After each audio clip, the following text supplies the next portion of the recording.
ঋষিমুখ বিধানসভা কেন্দ্রের জগৎপুর পঞ্চায়েতের অন্তর্গত মতাই কৃষ্ণপুর এলাকায় ভয়াবহ অগ্নিকাণ্ডে পুড়ে ছাই হয়ে গেল কৃষক সাধন মজুমদারের বসতঘর।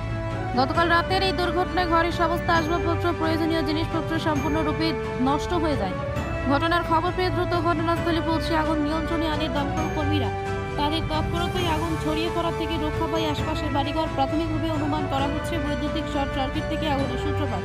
ঘটনার সময় পরিবারে কেউ হতাহত না হলেও বড় ধরনের আর্থিক ক্ষতির মুখে পড়েছেন কৃষক সাধন মজুমদার। অগ্নিকাণ্ডের সঠিক কারণ খতিয়ে দেখতে তদন্ত শুরু করেছে। কি হয়েছে ঘটনা? আমি বাড়িতে আসছিলাম না, বাগান ছিলাম 10 থেকে 15 মিনিট আগে আমি বাড়ি তারপরে যাইয়ারে এক কথা রান্না জানান আনবার আগে জানতে আমি জমি গেছি তো আমারে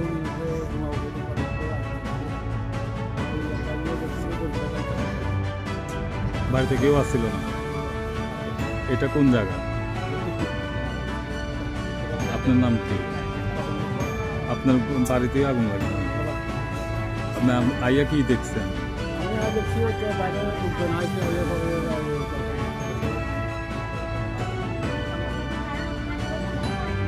কিসের থেকে আগুন লাগতে পারে আপনার অনুমান?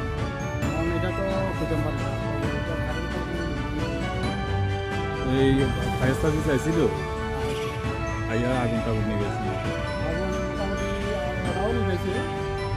আচ্ছা, কি আপনার ঘরের ভিতরে কি কি জিনিস আছিল সব কি বোঝা গেছে? কি কি আছিল? তো মোটামুটি তো জিনিস একজন পরিবারের যা যা প্রয়োজনে বেশিরভাগ গটেজ আছিল, কোগেজ আছিল, ওই কাঁটা ছিল আর কাঁটা ছিল 3 দিয়া। মানে ঘরের ভিতরে যা আছে সব কিছু আছে না, একদম কাগজ আমার কাছে এই গামছা ছাড়া আর কি আছে। আচ্ছা, টাকা পয়সা হচ্ছে ওই একটা গ্রুপ আছিল, গ্রুপের টাকা আছিল। আমরা পাঙ্গুপ করে পাঙ্গুপের কিছু টাকা আমরা আপনার বাড়ি, আপনার আর কে কে আছে? আমার ওখানে আমার বাড়ি আমি আছি, আমার